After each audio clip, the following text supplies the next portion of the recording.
this condition of former harbor space turning into spaces for culture and leisure. We discovered it in a competition we did for a hotel in Umeå in the north of Sweden on the waterfront.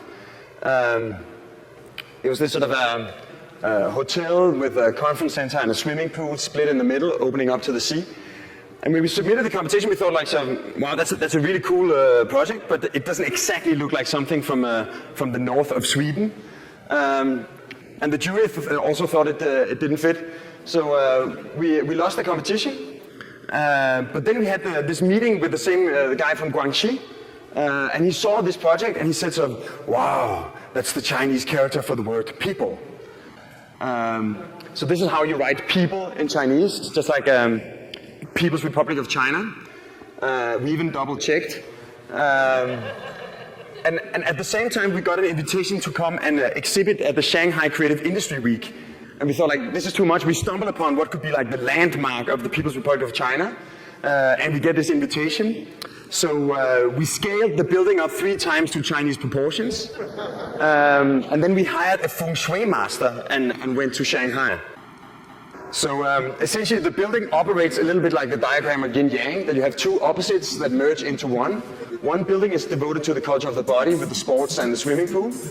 One is devoted to the culture of the mind with the conference and ballroom and offices. In terms of lobbies, we just introduced elevator, like sky lobbies to deal with the elevator problem.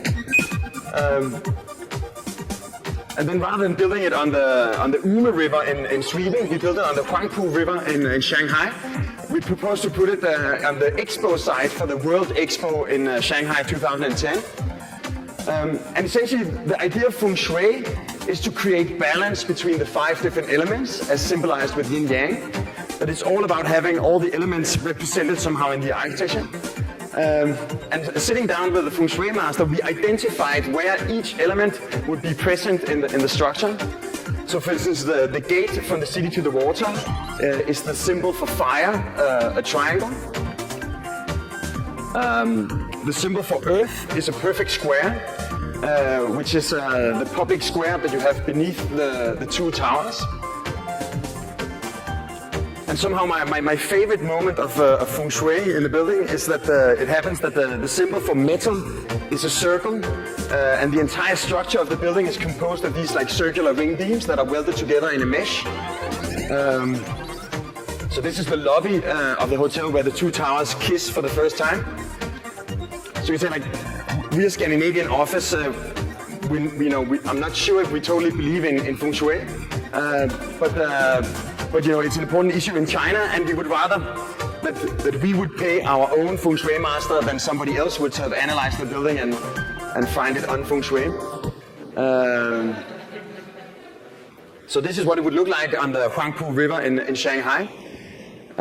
This is our 2 interpreters analyzing the architecture when we opened the exhibition. And the day after the opening, the building went on the cover of the Wen Hui Bao newspaper in Shanghai.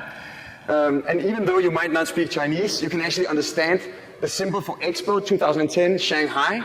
And then it says and then it says people in situation marks. So the journalist clearly understood the project.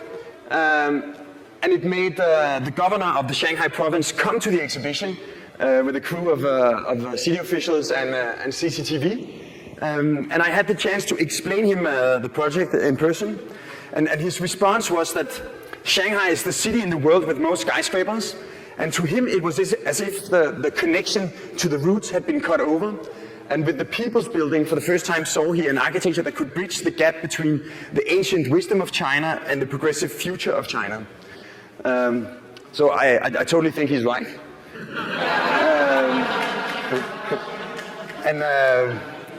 And also our interpreter, she told us that just like this is the character for people in Chinese, this is actually the character for big. And when I told that to our engineer on the project, who is half Indian, his response was, well, it is your karma to do this building. I definitely hope that he's right.